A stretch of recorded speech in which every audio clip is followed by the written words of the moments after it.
Hello friends, तो मैंने कल कान भिजवा दिए अपने दिल को।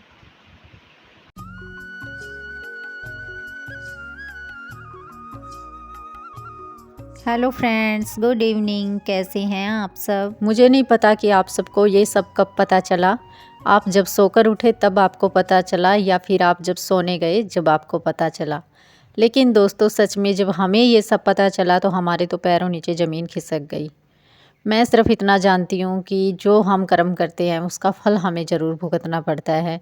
जैसे हमारे कर्म होते हैं वैसा हमें फल ज़रूर मिलता है। स्वागत करती हूँ आप सभी का आपके अपने YouTube channel Pushpa Yaduvanshi vlog में।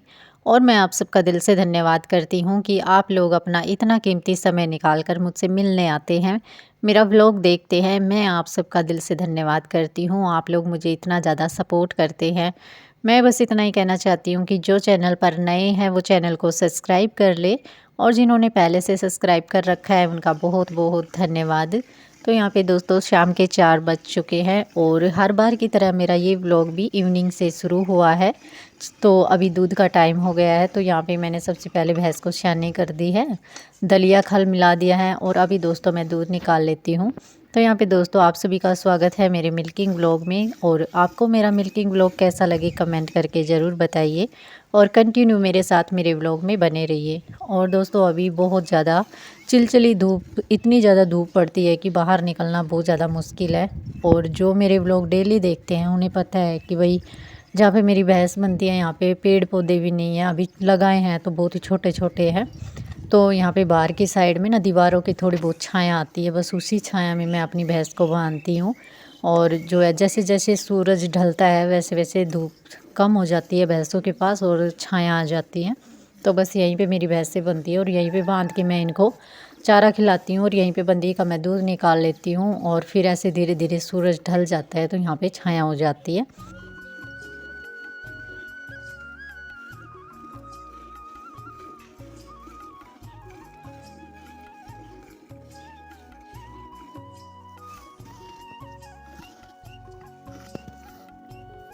तो यहाँ पे दोस्तों दूध मैंने निकाल लिया है और दूध निकालने के बाद में मैं आई हूँ रसोई में। यहाँ पे सबसे पहले बनाऊँगी चाय। आज सचिन के पापा का भी बहुत मन है चाय पीने का, बोल रहे हैं चाय पीनी है, क्योंकि वैसे तो चाय पीते नहीं हैं, जब कभी मन होता है तभी चाय पीते हैं। और जब मन होता है तो पहले ही बता देते हैं कि आज मुझे चाय पीनी है तो मेरे लिए भी चाय बना लो। तो बस यहाँ पे उनके लिए चाय बना लेती हूँ और सचिन के दादा के लिए तो बनानी ही बनानी है। तो यहाँ पे दोस्तों चाय बनकर तैयार हो चुकी है, आप लोग भी पी लीजिए।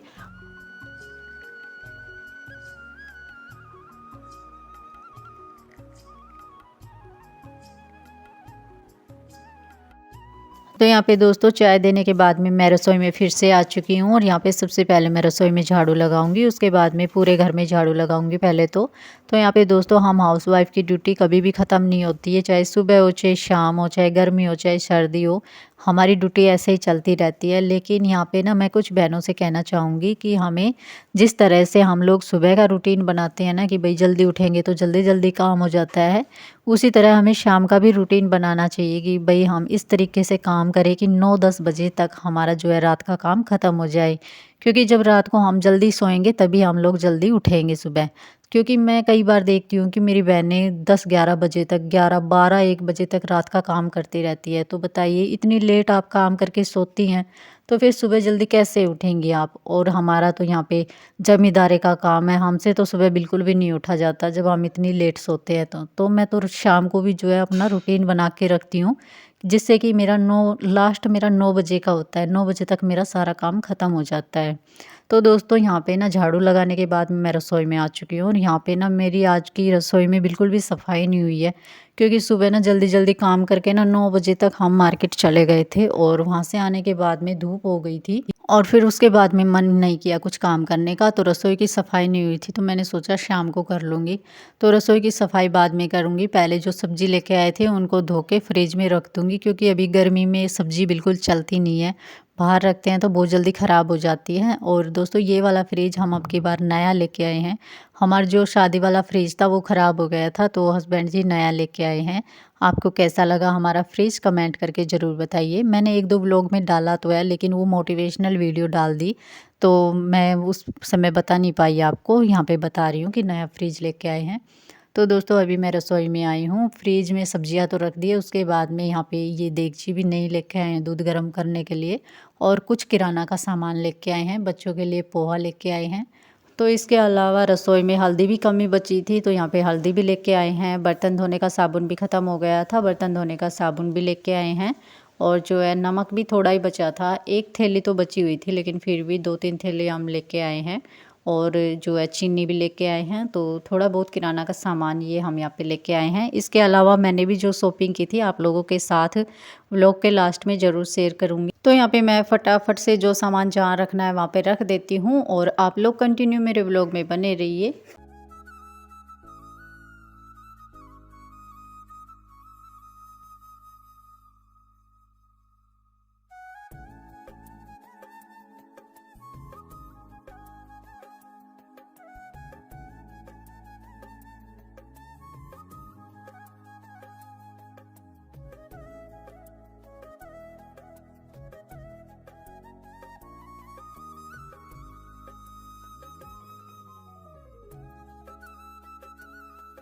तो यहाँ पे फाइनली मेरी रसोई की सफाई हो चुकी है, और इधर मैंने सब्जी की तैयारी कर ली है। धो ली है मैंने अपनी सब्जी, और आज बनाएंगे भिंडी की सब्जी, क्योंकि हस्बैंड जी और बच्चों का बहुत मन था भिंडी की सब्जी खाने का। तो बस आज यहाँ पे भिंडी की सब्जी बनाऊंगी। और दोस्तों हमें अपने हर काम समय पे करने चाहिए, आलस नहीं करना चाहिए, क्योंकि आलस इंसान का सबसे बड़ा दुश्मन है। और जिस इंसान में आलस होता है ना, वो इंसान कभी भी कामयाब नहीं होता। आप लोगों ने देखा भी होगा, इंसान चाहे कितना पढ़ा लिखा हो, कितना भी सुंदर हो, कुछ भी हो, मतलब आप लोग अंदाज़ा लगा सकते हो कि जिसके अंदर आलस है ना, वो इंसान अपने टाइम से हमेशा लेट चलता है, और उसका रिजल्ट यही होता है कि वो कभी भी कामयाब नहीं होता। किसी भी काम में आप लगा सकते हो, इंसान वही कामयाब होता है जो अपने काम टाइम पर करता है और आलस बिल्कुल भी नहीं करता। तो यहाँ पे दोस्तों सब्जी मैंने कट कर दी है, इधर तेल गर्म होने के लिए रख दिया है।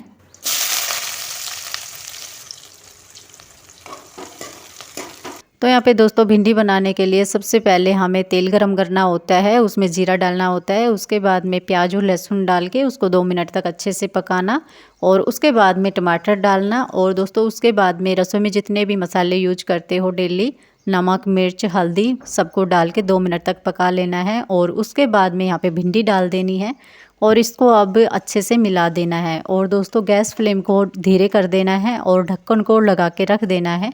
कम से कम भी 10 मिनट तक आपको रख देना है। और उसके बाद में आप लोग जब देखोगे तो भिंडी सच में बहुत अच्छी बनती है। इस तरीके से मैं इसी तरीके से बनाती हूँ, ज़्यादा गरम मसाले कभी भी यूज नहीं करती हूँ। तो यहाँ पे दोस्तों आप लोग जब भी घर में भिंडी बनाते हो, एक बात का ध्यान जरूर रखना, खाते टाइम आप लोग भिंडी की सब्जी में नींबू ज़रूर डालकर खाएं, क्योंकि इससे भिंडी का जो स्वाद होता है वो दोगुना हो जाता है। तो दोस्तों आज हमारे यहाँ पे गर्मी बहुत ज़्यादा हो रही है, इसलिए मुझे बार बार पानी की प्यास लग रही थी। और यहाँ पे मैं आप सभी से कहना चाहती हूँ कि गर्मी बहुत ज़्यादा होती है, इसलिए अपना और अपने परिवार का ध्यान रखिए। जितना हो सके ज़्यादा से ज़्यादा पानी का सेवन कीजिए, ताकि आपका स्वास्थ्य ठीक रहे। और दोस्तों घर पे सब्जी बनाने के बाद में मैं खेत में आ गई थी ज्वार लेने के लिए। तो यहाँ पे दोस्तों मैं फटाफट से ज्वार काट लेती हूँ, फिर मुझे ढेर सारे और भी काम करने हैं। और दोस्तों आज की वीडियो में मैंने थोड़ी सी स्पीड को चेंज किया है, क्योंकि दोस्तों धीरे धीरे जब आप लोगों के साथ में सारी चीज़ें शेयर करते हैं तो वीडियो बहुत ज़्यादा लंबा हो जाता है, जिसकी वजह से आप लोग देखते देखते बोर हो जाते हैं और आप लोग सपोर्ट कम दे पाते हैं। इसलिए बस मैंने आज थोड़ी सी स्पीड को चेंज कर दिया है।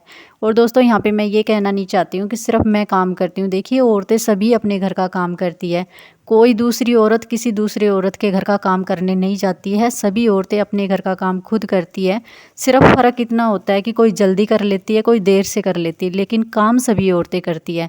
इसलिए मैं कहना चाहती हूँ कि आप लोगों के घर में जितनी भी औरतें होती हैं ना, माँ होती है, बेटी होती है, बहन होती है, पत्नी होती है, सबको रिस्पेक्ट ज़रूर दीजिए, क्योंकि घर का काम करना बहुत ज़्यादा हार्ड होता है। क्योंकि जब आप लोग ड्यूटी पे चले जाते हो या फिर खेत में काम करते हो तो आपका टाइम टेबल होता है कि तो यहाँ पे टाइम टेबल से मेरा कहने का मतलब ये है कि आपको पता होता है कि भाई कब लंच होना है, कब खाना खाते हैं, कब आपको रेस्ट करना है, कब आपको काम करना है। लेकिन जो घर की औरतें होती हैं उनका टाइम टेबल नहीं होता है। उनको जब भी काम दिखाई देता है वो करने लग जाती है। उनको अगर खाना खाते टाइम भी काम दिखाई दे गया ना कि ये काम पड़ा है, तो वो उसको छोड़ के करने लग जाती है। कई बार तो ऐसी सिचुएशन होती है। और देखिए दोस्तों, ये सारी बातें मैं आप लोगों के साथ में तब शेयर कर पाती हूँ क्योंकि मेरे हस्बैंड मेरे को बहुत रिस्पेक्ट करते हैं, बहुत इज्जत करते हैं मेरी। तो यहाँ पे हस्बैंड जी तो मेरा मान सम्मान करते ही हैं, बदले में मैं भी उनकी भावनाओं की कदर करती हूँ, उनके मान सम्मान का पूरा ध्यान रखती हूँ ताकि उन्हें मेरी बात से कभी ठेस ना पहुँचे, इस बात का पूरा ध्यान रखती हूँ। लेकिन कभी कभार हो जाता है तो मैं माफ़ी मांग लेती हूँ अगर मेरी गलती होती है तो। लेकिन ऐसा नहीं है कि हर बात पे अड़ जाना, अपनी गलती ना मानना। देखिए, आप लोग जितने भी मेरे से जुड़े हो, मैं बस यही कहना चाहती हूँ कि जब भी आपकी गलती हो तो आप झुक जाइए और अपनी गलती मान लीजिए और एक दूसरे का मान सम्मान का पूरा ध्यान रखिए, तो आपके जीवन में कभी भी कड़वाहट पैदा नहीं होगी। और दोस्तों, यहाँ पे ज्वार मैंने काट लिया और मैं घर आ गई हूँ, बस पशुओं के आगे डाल दूँगी ऐसे ही, और अभी मैं रोटी बनाऊँगी। और दोस्तों, अभी अंधेरा सा हो रहा है क्योंकि थोड़ा सा मौसम ख़राब है और बच्चे भी खेल रहे हैं खेत में, हस्बैंड जी भी उनके साथ में ही खेल रहे हैं। तो यहाँ पे दोस्तों, सारे काम करने के बाद में खाना बना लिया, खा भी लिया। उसके बाद में जो सुबह शॉपिंग करके लेके आई थी ना, वो थोड़ा सा सामान आप लोगों के साथ में शेयर कर देती हूँ। यहाँ पे आप लोग देख सकते हो, ये 2 चूड़े लेके आई थी मैं अपने डेली यूज के लिए। और यहाँ पे ये जो फेस पाउडर होता है मेकअप का, वो लेके आई थी।